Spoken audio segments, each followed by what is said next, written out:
라는 제목을 가지고 함께 하나님의 말씀을 나누기를 원합니다. 우리가 세상 살면서 흔히 하는 이야기 중에 하나가 누군가를 사귈 때 그 사람의 가정 형편을 잘 돌아보라 라는 그러한 말들을 많이 합니다. 또한 누군가 교제할 때 그 부모님들이 어떤 분인가를 잘 보고 교제하라 라는 그러한 이야기들을 굉장히 많이 하죠. 그 이유가 무엇이냐면 사람은 환경에 많은 영향을 받기 때문에 그 가정 분위기와 또한 그 집안 환경에 따라서 그 사람의 성품과 또한 그 사람의 삶의 모습이 결정될 수 있기 때문에 누군가를 만나거나 또는 누군가를 교제하기 전에 그 집안 분위기를 잘 살펴보아라 라는 이야기들을 많은 분들이 일반적으로 하게 되는 것을 보게 됩니다. 그런데 성경에 보면은 집안 분위기가 굉장히 어둡고 힘듦에도 불구하고 하나님 말씀 가운데 온전히 잘 자라난 사람들이 있는 반면 또는 집안 분위기가 굉장히 좋음에도 불구하고 안 좋은 길을 가고 또한 낙심되는 길로 가는 그러한 사람들이 굉장히 많은 것을 볼 때가 있더라는 것입니다.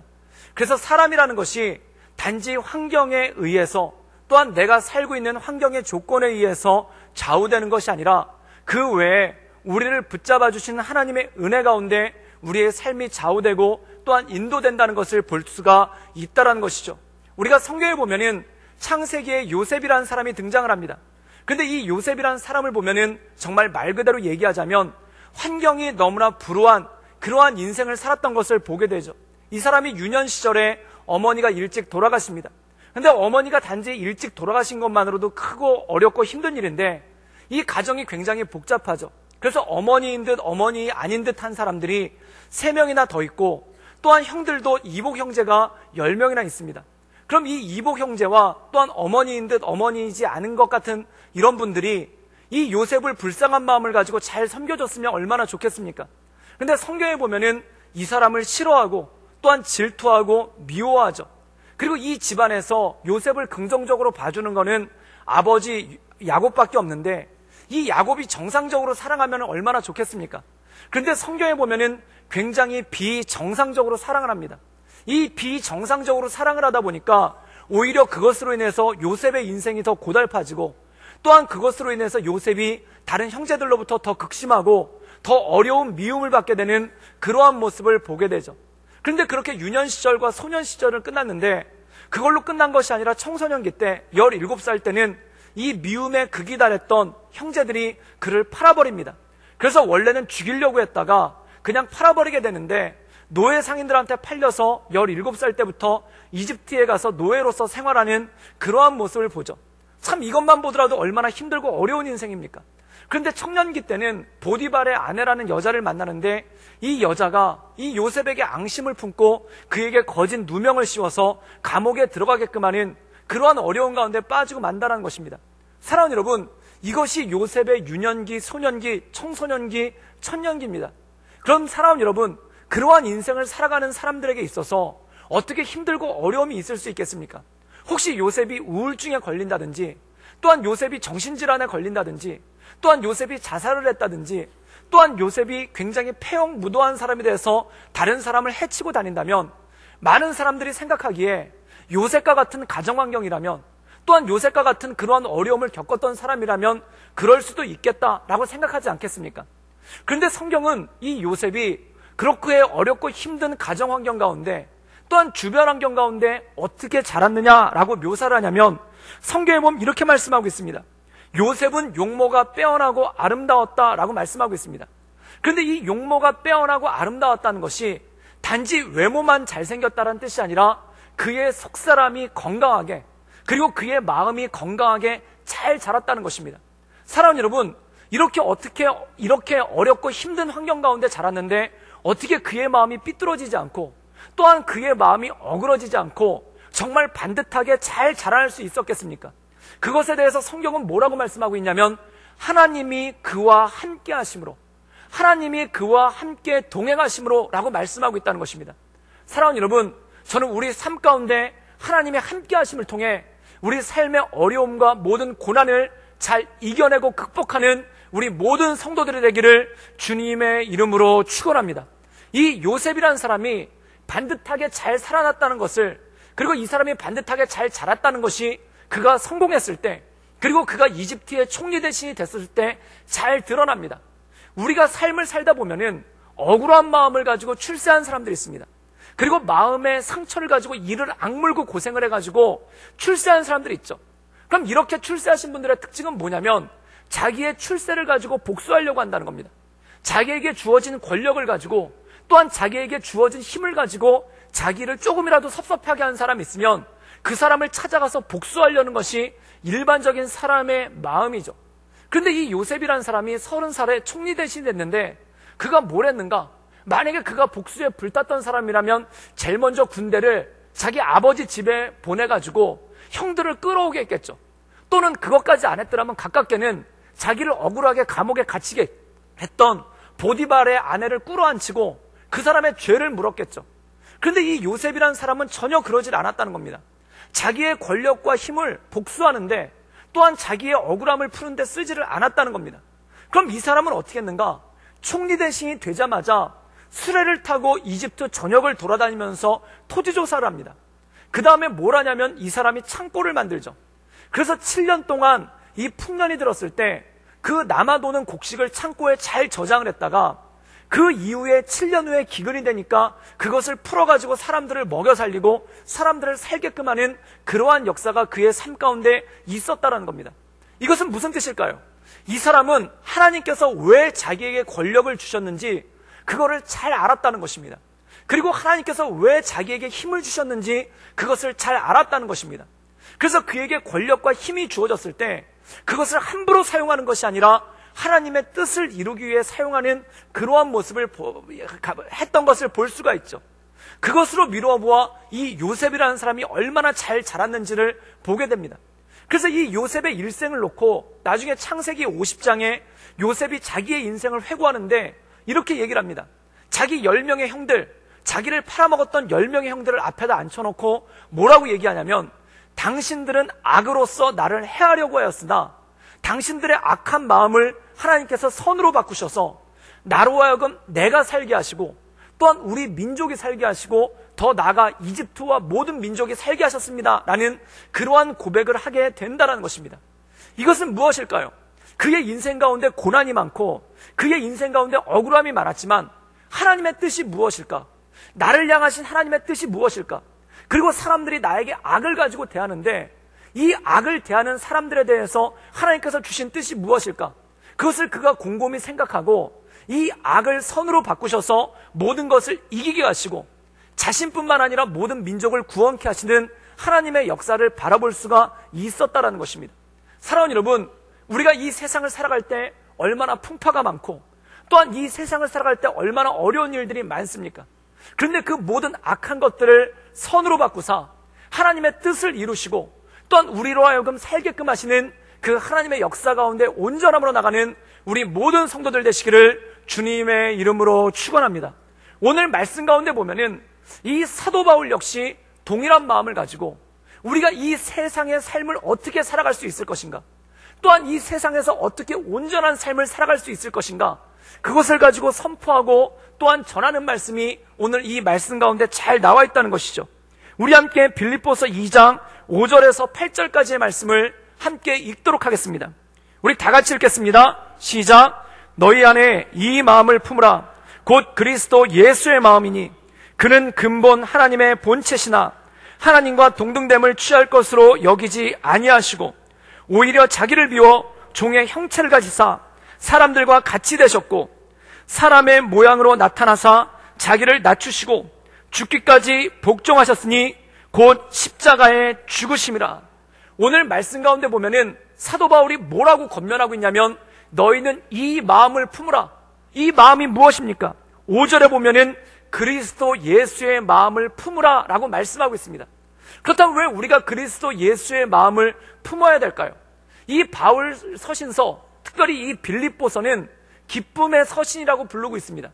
그래서 이 빌립보서를 읽다 보면은 사도 바울이 자기 마음 가운데 있는 기쁨에 대해서 이야기하고 있고 또한 다른 성도들에게 기뻐하는 삶을 살 것에 대해서 권면하고 있는 것이 바로 빌립보서라는 거죠. 그렇다면 사랑하는 여러분, 우리가 한번 생각해 보십시오. 우리 마음 가운데 기쁠 때가 언제입니까? 사람들 마음 가운데 기쁨이 넘칠 때, 또한 사람들 마음 가운데 즐거움이 넘칠 때가 언제입니까? 사람들은 일반적으로 언제 기뻐하는가? 첫 번째, 좋은 환경에서 살게 될 때 기뻐한다는 겁니다. 예를 들어서 작은 집에서 살았는데 큰 집으로 이사 갔다. 그럼 마음 가운데 얼마나 기쁨이 있습니까? 또한 반지하방에서 월세를 살다가 집을 얻어서 2층 집으로 갔다. 그럼 마음 가운데 얼마나 큰 기쁨이 있습니까? 사람들 마음 가운데는 안 좋은 환경에 살다가 좋은 환경으로, 그리고 그거보다 더 좋은 환경으로 옮겨지게 되면은 그 바뀐 환경 때문에, 좋아진 환경 때문에 기뻐하는 것이 사람들의 일반적인 마음이라는 것입니다. 또 두 번째, 언제 기쁜가? 사람의 마음이 언제 기쁘냐면 누군가로부터 인정받을 때, 또한 누군가로부터 칭찬받을 때, 그때 마음 가운데 기쁨이 넘친다는 것입니다. 그래서 어떤 책에 보면 칭찬은 고래도 춤추게 한다라는 그러한 책이 있습니다. 하물며 고래도 춤추는데 사람은 오죽하겠습니까? 누군가 나를 인정해 줄 때, 또한 누군가 나를 칭찬할 때, 또한 누군가 나를 존귀하게 대접해 줄 때, 그때 마음 가운데 기쁨이 넘치고 마음 가운데 좋음이 있다는 거죠.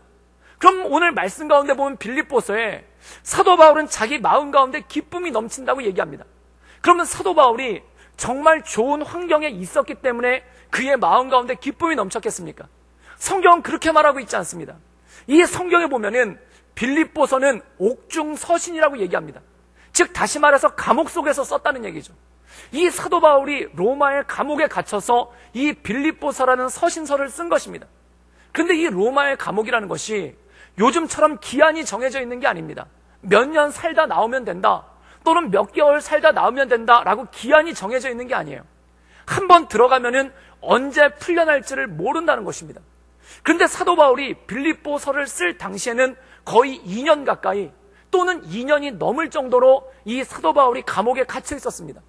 언제 풀려날지도 모르고 또한 언제 자유롭게 될지도 모르는 그 기약 없는 나날을 감옥에서 살고 있는 사도 바울에게 좋은 환경이 무엇이 있겠습니까? 그의 환경이 더 어려워지고 낙심이 되는 환경인 거예요. 또 그러면 그가 많은 사람들한테 칭찬을 받았는가? 또 딱히 그것도 아니라는 겁니다. 우리가 빌립보서 1장에 보면은 두 부류의 사람들에 대해서 얘기하는데, 어떤 사람들은 정말 사도 바울을 사랑하는 마음으로, 그리고 사도 바울이 풀려나기를 바라는 마음으로 열심을 다하는 사람들이 있습니다. 그런데 다 그런 게 아니라 어떤 사람들은 사도 바울을 괴롭게 하기 위해, 즉 다시 말해서 사도 바울에게 반감을 가지고 있고, 또한 사도 바울이 불행해지기를 바라고, 또한 더 나아가서 사도 바울이 감옥에서 풀려나지를 않기를 바라는 그러한 마음을 가진 사람들이 있었다는 겁니다. 그런데 그러한 마음을 가진 사람들이 이방인들이거나, 또는 그리스도를 대적하는 사람이거나, 또는 타종교를 믿는 사람이거나 로마 정부 사람이라면 얼마나 다행이겠습니까? 그런데 문제는 뭐냐면 교회 내에서, 그것도 사도 바울이 세운 그 초대교회 안에서 사도 바울에게 대해서 반감을 가지고, 사도 바울이 좀 괴로웠으면 좋겠다, 또한 사도 바울이 좀 불행했으면 좋겠다, 더 나가서 사도 바울이 아예 감옥에서 안 나왔으면 좋겠다, 사도 바울이 우리 인생 가운데 사라져줬으면 좋겠다라는 그러한 마음을 가지고 있는 사람들이 있었다는 겁니다. 그렇다면 사랑하는 여러분, 그가 감옥에 갇혀있고 또한 일부 사람들로부터 미움과 반감을 받고 있는데 그의 인생 가운데 무엇이 기쁘고 무엇이 즐거웠겠습니까? 그런데 사도 바울은 그 기쁨의 이유에 대해서 뭐라고 얘기하냐면, 내가 이 마음을 품을 때, 즉 그리스도 예수의 마음을 품을 때 내 마음 가운데 기쁨이 있다는 겁니다. 그렇다면 그리스도 예수의 마음은 무엇이겠습니까? 그 그리스도 예수의 마음에서 대해서 오늘 말씀을 하고 있는데, 그는 하나님이시라는 거예요. 또는 그는 하나님의 아들이시라는 거예요. 또한 그는 하나님의 본체라는 거예요. 그런데 천국의 보좌를 버리고, 하나님의 영광스러운 보좌를 버리고 이 땅 가운데 내려오셔서 순종하셨다는 겁니다. 그리고 이 땅 가운데 내려오셔서 사람이 되셨을 뿐만 아니라 또한 죽기까지 복종하셔서 십자가를 지셨다는 겁니다. 즉 예수 그리스도의 섬김에 대해서, 또한 예수 그리스도의 겸손에 대해서, 예수 그리스도의 희생에 대해서 얘기하고 있습니다. 그럼 예수 그리스도의 겸손이 의미하는 건 뭘까요? 또한 예수 그리스도의 희생이 의미하는 것은 무엇이겠습니까? 제가 전에 청년부를 섬길 때 한 기독교 방송 프로그램이랑 같이 협업을 해서 일본에서 집회를 한 적이 있습니다. 그때 이 기독교 TV에서 일본에 가서 집회를 하고 그 집회 실황을 찍어가지고 한국 텔레비전에 내보내려고 방송팀들이 같이 갔었죠. 근데 이 방송 장비라는 것이 이 텔레비전 안에 나오는 것만 있는 게 아니라 정말 그 텔레비전 안에 한 장면을 잡기 위해서 엄청난 장비를 가지고 가야 됩니다. 일단 비싼 카메라랑 또한 마이크 같은 거는 그들이 직접 옮기고, 또한 무대 소품 같은 게 있어요. 그 무대 소품을 옮기는데 제가 깜짝 놀란 게 저희 청년이 20명이었는데 그 중에 절반 정도는 자매들이었거든요. 근데 저희가 옮겨야 되는 소품이 양이 얼마냐면은 1.5톤, 1,500kg이더라고요. 나눠보니까 저희 20명당 1인당 70kg을 날라야지 그게 되는 거예요. 근데 여기서 저기로 날르는 것도 아니고 서울에서 일본 도쿄까지 그걸 날라야 되니까 짐량이 얼마나 어마어마하겠습니까?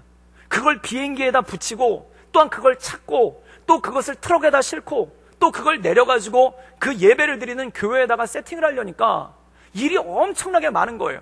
게다가 그 예배를 드리는 교회가 엄청나게 좋은 교회입니다. 교회가 커서 좋은 교회가 아니라 그 교회 자체가 예술품이라는 거예요. 그래서 바닥에다가 타일을 깔아놨는데 그 타일 가격 하나가 20만 원이 넘는다는 거예요. 그래서 그 위에다가 바퀴를 가져가거나 밀거나 끌으면은 타일이 기스가 나거나 깨질 염려가 있으니까 그걸 다 손으로 들고 다니라는 거예요. 그래서 그 엄청나게 무거운 스피커랑 방송 장비를 다 손으로 들어가지고 날르니까 진짜 허리가 끊어지는 것 같더라고요. 너무너무 힘들더라고요. 그래가지고 내일 집회인데 저녁이 됐는데도 이게 마무리가 안 되는 거예요. 그래서 사람들이 다 달라붙어가지고 청년들이랑 같이 그 일을 하고 있는데 나중에 저녁을 먹고 난 다음에 거의 10시쯤 되니까 다들 기진맥진하죠. 그러니까 이 팀장 되시는 분들이 불러 모으더니 그런 얘기를 하더라고요. 일단 형제들은, 남자들은 다 남아서 여기 뒷정리를 하는 걸로 하고, 그 다음에 자매들은 일단 숙소에 들어가서 쉬는 걸로 합시다. 딱 이렇게 얘기를 하는 거예요.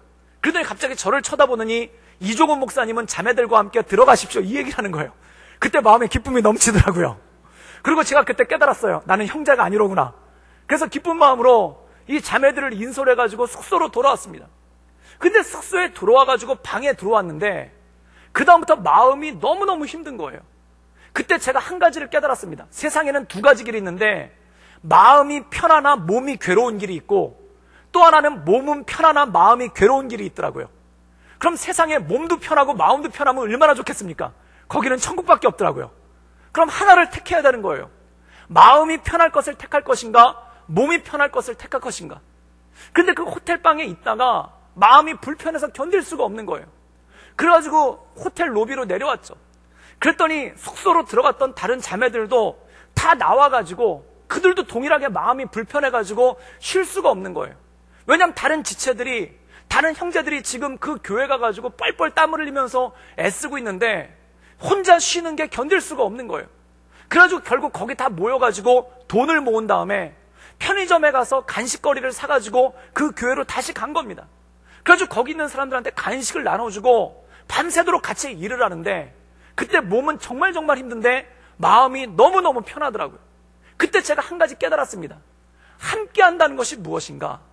함께 한다는 것은 그 사람을 사랑하기 때문에, 또한 그 사람과 함께하기 원하는 마음에 있기 때문에 편한 곳을 버리고 어려운 곳으로 간다는 거예요.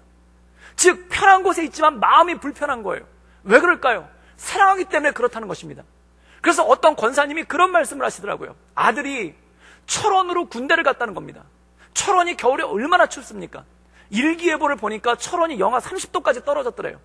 그래서 이 권사님이 어떻게 하냐면은 집에 보일러를 끄고 이불을 덮고 주무셨다는 거예요. 그래서 제가 여쭤봤어요. 아니 뭐하러 그러셨냐고. 그 권사님이라도 건강하셔야지 아들 춥다고 권사님도 춥게 주무시면 어떡하냐고 여쭤봤더니 그 권사님이 딱 한마디 하시더라고요. 엄마 마음이 그런 거예요. 그 얘기를 하시더라고요. 그게 뭐냐면 자식이 힘드니까 본인 혼자 다리를 펴고 잠을 못 자겠는 거예요. 자식이 추운 데 있으니까 자기 혼자 따뜻한 이불을 덮고 잠을 못 자겠는 거예요. 그게 무엇입니까? 함께하고자 하는 마음 아니겠습니까? 사랑하는 여러분, 함께하고자 하는 마음이 왜 나옵니까? 사랑하니까 그런다는 거예요. 여러분, 그 권사님이 춥게 잔다고 해서 전방에 있는 아들이 따뜻해집니까? 그것도 아닌 거예요. 그런데 전방에 혼자 춥게 벌벌벌 떨고 있을 아들을 생각하니까 마음이 불편해서 견딜 수가 없는 거예요. 그러니까 보일러를 끄고 자야지 내 마음이 좀 편하겠다라는 그런 생각이 드는 거 아닙니까? 사랑하는 여러분, 예수님께서 왜 천국을 버리고 이 땅 가운데 내려오셨겠습니까? 예수님께서 왜 하늘의 보좌를 버리고 이 땅 가운데 내려오셨겠습니까? 왜 예수님께서 인간의 몸을 입고 왜 십자가를 지셨겠습니까? 그 이유가 무엇인가? 바로 우리를 사랑했기 때문이라는 거예요. 사랑하는 여러분, 세상에 겸손을 위한 겸손은 존재하지 않습니다. 섬김을 위한 섬김은 존재하지 않습니다. 희생을 위한 희생은 존재하지 않습니다. 사랑하기 때문에 겸손하게 행하는 것이고, 사랑하기 때문에 섬기는 것이고, 또한 사랑하기 때문에 자기를 내어놓고 희생할 수 있는 능력이 그 안에 생긴다는 것이죠. 즉 예수님께서 천국의 보좌를 내려놓으신 이유가 무엇인가? 사랑하기 때문에 이 땅 가운데 오셔서 십자가를 지셨다는 거예요.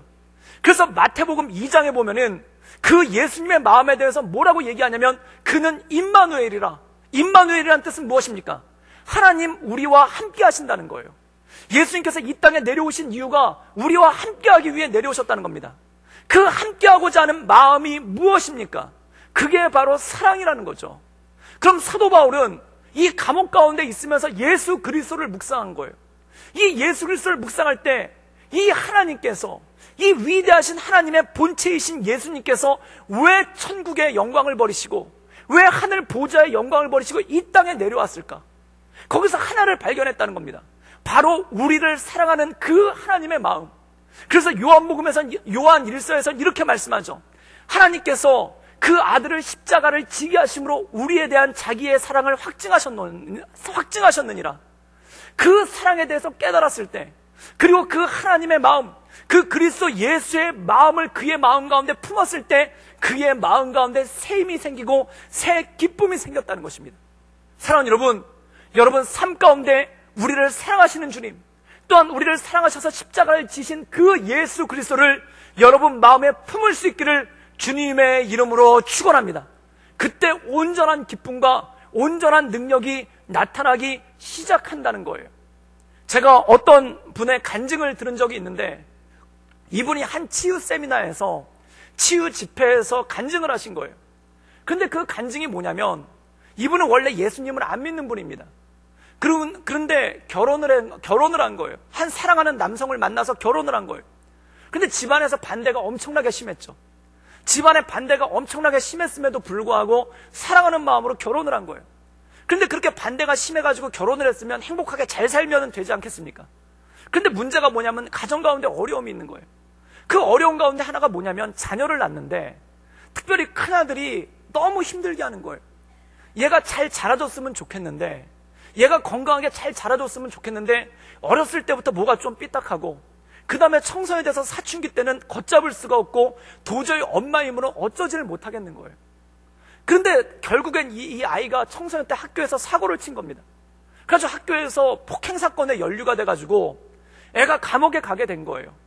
그러니까 이 엄마의 마음으로 애를 감옥에 안 가게 하려고 그 피해를 입은 폭행을 당한 그 가족들을 찾아다니면서, 그 부모들을 찾아다니면서 정말 무릎을 꿇고 손이 발이 되도록 빌었죠. 그런데 그렇게 합의를 하려고 쫓아다녔는데도, 그런데도 잘 안 되고, 오히려 마음 가운데 낙심과 커다란 좌절감만 온 상태에서 결국엔 일이 잘 풀리지 않아가지고 이 아들이 감옥을 가게 된 겁니다. 얼마나 마음 가운데 낙심이 되겠습니까? 그래서 그 낙심된 마음으로 집에 왔는데 남편은 사업이 너무 바빠가지고 집에 들어올 겨를이 없는 거예요. 그리고 그 모든 일들을 자기 혼자 다 감당해낸 거예요. 그런데 집에서 남편을 보니까 화가 폭발을 했죠. 그래서 화가 폭발해서 남편한테 뭐라고 하니까 또 남편이 그걸 순순히 받아줬으면 얼마나 좋겠습니까? 남편도 같이 화가 나니까 같이 폭발을 해버린 거예요. 그래서 부부싸움을 했죠. 그러고 나서 남편이 밖으로 나갔는데 그렇게 집에 혼자 남고 나니까 마음 가운데 낙심이 드는 거예요. 그 낙심이 뭐냐면 나는 실패자로구나. 나는 좋은 딸이 되는 것도 실패했고, 좋은 엄마가 되는 것도 실패했고, 또한 좋은 아내가 되는 것도 실패했고, 나는 좋은 사람이 되는 것도 실패했구나. 내 인생은 실패로구나. 그 마음이 마음 가운데 몰려오기 시작하더라는 겁니다. 감당할 수가 없죠. 그래서 이분이 자살을 하려고 한 거예요. 그래가지고 자살을 하려고 했는데 마침 남편이 나갔다가 느낌이 이상해가지고 집에 빨리 돌아봤더니 아내가 화장실에서 목을 매버린 거예요. 그래가지고 이 남편이 급하게 이 아내를 내려서 병원에 데려가서 간신히 소생을 시켰습니다. 간신히 살아난 거예요. 근데 그게 살아도 산 것이겠습니까? 마음 가운데 낙심이 얼마나 크고, 진짜 나는 죽는 것까지 실패하는구나. 딸로서도 실패하고, 부모로서도 실패하고, 아내로서도 실패하고, 인간으로 또 실패하고, 이제 죽는 것까지 실패하는구나. 그 마음 가운데 해결이 안 되는 거예요. 그렇게 힘든 마음을 가지고 있는데 어떤 분이 이 치유 세미나에 한번 가보라 라고 해서 권유를 해서 그 기도원의 치유 세미나를 하러 간 거예요. 근데 이분이 예수님을 안 믿으니까 들어도 뭔 말인지도 모르겠고, 또한 있어도 누구 마음 의지할 사람도 없고, 그러니까 그렇게 앉아서 울고만 있는데 찬양을 부르는데 그 찬양 가운데 그의 마음을 두드린 찬양이 있었다는 거예요. 그게 뭐냐면, 나의 길 오직 그가 아시나니 그가 나를 단련하신 후에는 내가 정금과 같이 나갈 것입니다. 그 찬양을 듣는데 그렇게 마음이 뛰더라는 거예요. 그런데 사랑하는 여러분, 그 찬양의 가사가 욥기 아닙니까? 욥기에 나와 있는 욥의 고백인 거예요. 그럼 사랑하는 여러분, 욥의 인생을 보십시오. 그가 얼마나 처절합니까? 집안이 쫄딱 망하고 재산이 다 없어지고, 그 다음에 자녀들 10명이나 되는 자녀들이 한꺼번에 죽임을 당하고, 그리고 그의 몸에 병이 들어가지고 질그릇 조각으로 몸을 긁어야 되는 그런 비참한 지경까지 도달한 거예요. 그의 마음이 얼마나 괴롭고 힘듭니까? 근데 우리가 욥기서를 보면은 욥만큼 괴롭고 힘든 사람이 또 하나 등장을 해요. 그게 누구냐면 욥의 아내 아닙니까? 이 욥의 아내가 욥이 겪은 고난과 똑같은 고난을 겪고 있는 거 아닙니까? 하루아침에 재산이 다 날아가 버리고, 또한 하루아침에 자식들이 다 죽어버리고, 그리고 그 믿고 따르던 사랑하던 남편이, 그 반듯하던 사람이, 그 건강하던 사람이, 그 위풍당당하던 사람이 병이 들어가지고 온몸이 쪼그라들고 온몸이 부스럼이 걸려가지고 기왓장을 가지고 그 몸을 긁고 있는 모습을 볼 때 얼마나 억장이 무너지는 것 같았겠습니까? 그런데 그 여자가 얼마나 마음이 힘들었는지 이렇게 얘기를 해요. 뭐라고 얘기를 하냐면은 이렇게 얘기를 하는 겁니다. 욥기 2장 9절에 보면은 그의 아내가 그에게 이르되 당신이 그래도 자기의 온전함을 굳게 지키겠거든 하나님을 욕하고 죽으라. 지금 그 고통을 겪고 있는 남편한테 이 여자가 한 얘기가 뭐냐면, 그 고통을 겪고 있는 남편한테 이 아내가 한 얘기가 뭐냐면 하나님을 욕하고 죽으라는 거예요. 언제까지 이렇게 지질하게 살겠느냐? 언제까지 이렇게 힘들게 살겠느냐? 차라리 하나님을 욕하고 죽으라는 거예요. 사랑하는 여러분, 악담도 이른 악담이 어디 있습니까?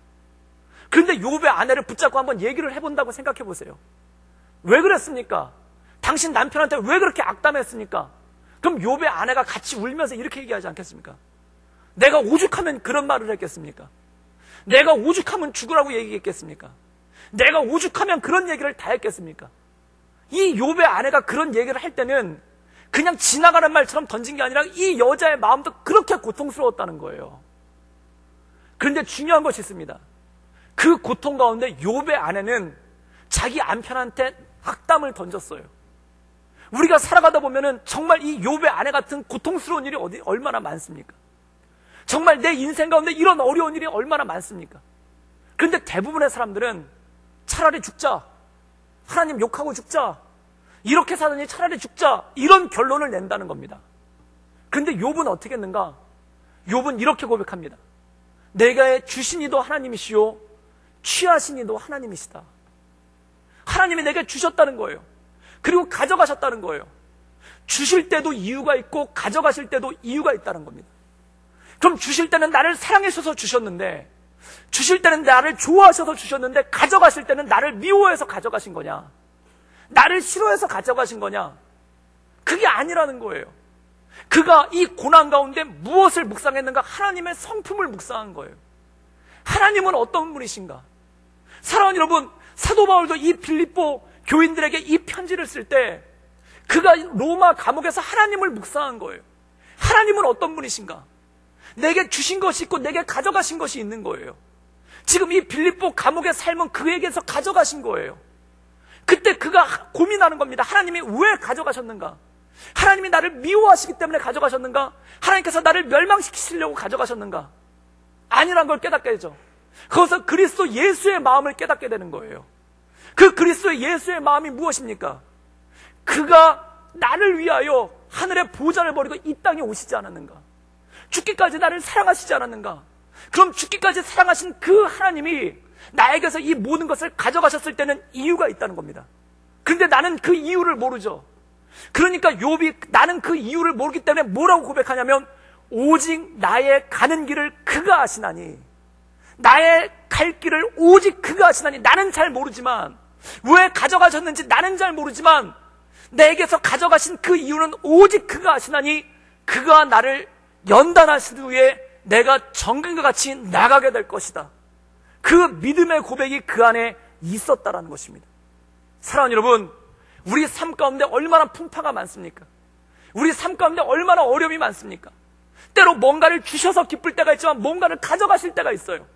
그때 그리스도 예수의 마음을 여러분 마음 가운데 품을 수 있기를 주님의 이름으로 축원합니다. 왜 가져가셨는지 잘 모르겠지만, 왜 빼앗아 가셨는지 잘 모르겠지만, 나를 죽이고자 하는 것이 아니라 나를 살리고자 하는 것이고 나를 정금과 같이 하시는 하나님의 은혜가 그 가운데 있는 줄 믿습니다. 그게 바로 믿음인 거예요. 그래서 의인은 오로지 믿음으로 산다.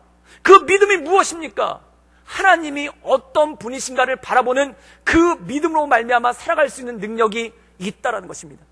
사랑하는 여러분, 여러분 마음 가운데 이 그리스도 예수의 마음을 품고 우리를 사랑하셔서 이 땅 가운데 오셔서 십자가를 지신 그 그리스도 예수의 마음을 품고 살아갈 수 있기를 주님의 이름으로 축원합니다.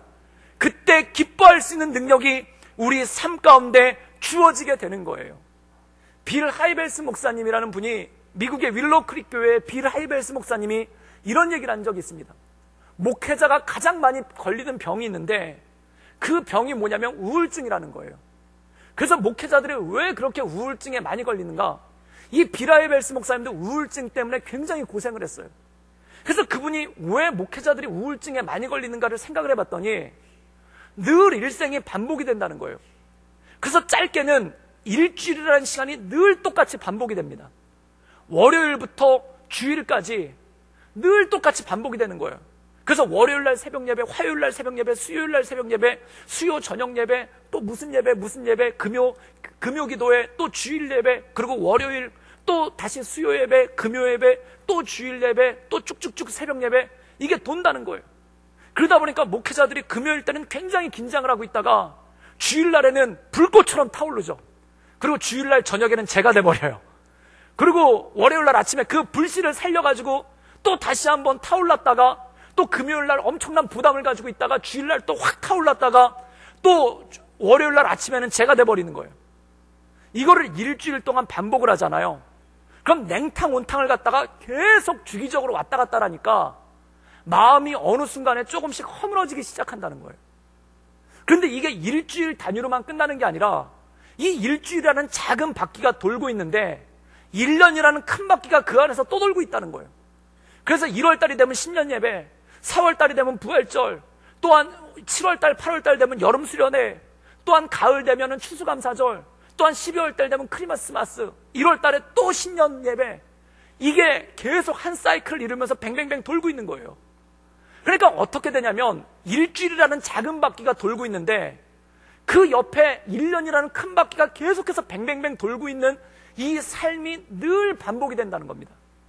그런데 사람이요, 인생에 변화 없이 뭐가 계속해서 돌고 있으면 우울증이 와요. 그래서 걸음을 걸어도 똑같은 걸음을 걸면 그 사람만한테 우울증이 온다고 그러지 않습니까? 왜냐하면 인생이 쳇바퀴 도는 것 같은 거예요. 그런데 사랑하는 여러분, 놀라운 게 있습니다. 인생은 쳇바퀴처럼 돌고 있는데 세월은 되게 빨라요. 여러분, 제가 깜짝 놀랄 만한 사실을 알려드리겠습니다. 오늘이 5월 마지막 주입니다. 곧 6월이에요. 그리고 올 1년 금세 갑니다. 더 놀라운 사실을 알려드리겠습니다. 내년은 더 빨리 갈 겁니다. 이 쳇바퀴 같은 인생을 돌고 있는데, 쳇바퀴 같은 인생을 살고 있는데 늘 뱅뱅뱅 돌고 있는 것 같은데 세월이 엄청나게 빠른 거예요. 그래서 오죽하면 가요 중에 아니 벌써라는 노래가 있겠습니까? 아니 벌써 여름이 왔나? 아니 벌써 이렇게 됐나? 똑같은 삶을 살고 있는 것 같은데, 늘 쳇바퀴 도는 것 같은 삶을 살고 있는데 어느 순간 돌아보니까 아니 벌써예요. 아니 벌써 이렇게 됐나? 벌써 세월이 이렇게 됐나? 그때 어떤 일이 오냐면 세월의 무게감이 느껴지는 거예요. 그 세월의 무게감이 느껴지면은 마음 가운데 어떤 삶이 들기 시작하냐면, 혹시 내 인생은 실패한 게 아닐까? 이런 생각이 오기 시작하는 거예요. 내가 자녀로서 실패하지 않았을까? 내가 엄마 아빠로서 실패하지 않았을까? 내가 남편과 아내로서 실패하지 않았을까? 내가 인간으로서 실패하지 않았을까? 그 똑같이 쳇바퀴같이 돌아가는 인생 가운데 어느 날 세월이 훅 가버린 것을 경험할 때 세월의 무게감이 확 오는 거예요. 그때 드는 생각이 혹시 내가 실패하지 않았을까? 사도 바울의 마음 가운데도 동일한 생각이 들지 않았겠습니까? 그 로마의 감옥에서 그 안 좋아진 환경 가운데 또한 그를 증오하는 사람들의 목소리를 들을 때 혹시 내가 실패한 건 아닐까? 내가 목회자로서 실패한 건 아닐까? 내가 인간으로서 실패하는 건 아닐까? 내 인생이 실패한 인생은 아닐까? 욥도 마찬가지라는 거예요. 어느 순간 모든 것이 다 날아가 버렸을 때 곰곰이 앉아서 혹시 내가 실패한 건 아닐까? 혹시 내가 부모로서도 실패하고, 혹시 내가 자식으로도 실패하고, 내가 신앙인으로서도 실패하고, 내가 인간으로서 실패한 게 아닐까? 많은 목회자들 마음 가운데 드는 생각이 그런 생각이 든다는 거예요. 이 뺑뺑이 도는 일주일 가운데, 이 뺑뺑이 도는 1년 가운데 어느 순간 세월이 확 지나간 걸 바라보면서 과연 내가 자식으로서 성공한 인생을 살았을까? 내가 자식으로 실패하진 않았을까? 내가 부모로서 실패하진 않았을까? 내가 남편으로 실패하진 않았을까? 내가 목사로서 실패하진 않았을까? 내가 하나님의 사람으로서 실패하지 않았을까? 더 나아가서 내 인생이 실패한 인생은 아닐까? 그런 마음이 마음 가운데 몰려오기 시작한다는 거예요. 그때 슬퍼지죠. 그때 넘어지죠. 그때 기쁨을 잃게 되죠. 그때 인생이 쓰러지게 되죠. 그런데 그때 사도 바울은 이렇게 고백한다는 겁니다. 너희 마음 가운데 이 마음을 품으라. 너희 마음 가운데 이 마음을 품으라. 바로 그리스도 예수의 마음이니. 우리를 사랑하시기 위해 그것을 드러내기 위해, 우리와 함께 하시기 위해 이 땅 가운데 내려오신 그 예수님, 그 사랑의 마음을 품으라는 겁니다. 그 사랑의 마음을 품을 때 어떤 일이 생기는가?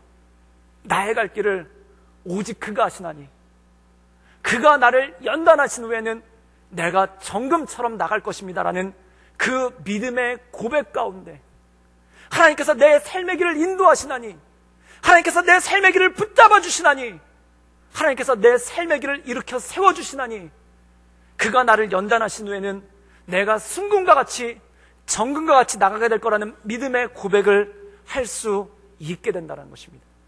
사랑하는 여러분, 여러분 삶 가운데 이 그리스도 예수의 마음을 품을 수 있기를 주님의 이름으로 축원합니다. 때로 내 인생 가운데 실패한 인생을 사는 것 같지만, 때로 내 인생 가운데 부모로도 실패하고, 자식으로도 실패하고, 목회자로도 실패하고, 사람으로도 실패하고, 또한 사역자로도 실패한 것 같은, 더 나아가서 인간으로도 실패한 것 같은 그러한 마음이 느껴지기 시작할 때, 그 그리스도의 예수의 마음, 나를 세워주시는 그 하나님, 나를 붙잡아 주신 하나님, 나로 일어나시게 하는 하나님, 나를 사랑하신 하나님, 그 하나님의 마음을 품고 날마다 우리 삶 가운데 승리하며 나가는 우리 모든 성도가 되시기를 주님의 이름으로 축원합니다. 함께 기도하시겠습니다. 늘 언제나 살아서 역사하신 주님, 날마다 주님만을 바라보며 하나님의 은혜 가운데 나가길 원합니다. 우리 인생 가운데 때로 내가 자식으로 실패하지 않았을까? 또한 내가 부모로서 실패하지 않았을까? 때로 내가 남편으로서, 아내로서 실패하지 않았을까? 내 인생 자체가 실패가 아닐까? 또한 내가 목회자로서 실패하지 않았을까? 또한 내가 하나님의 사람으로서 실패하지 않았을까 하는 그 실패의 두려움이 우리 삶 가운데 몰려올 때가 있음을 고백합니다. 그러나 주님, 그때마다 그리스도 예수의 마음, 나를 사랑하시는 분, 나를 인도하시는 분, 나를 붙잡아 주시는 분, 그분만을 바라보며 하나님의 은혜 가운데 시냇가에 심은 나무와 같이 잘 자랄 수 있도록 주님, 우리 인생을 붙잡아 주시고 우리 인생을 이끌어 주시옵소서.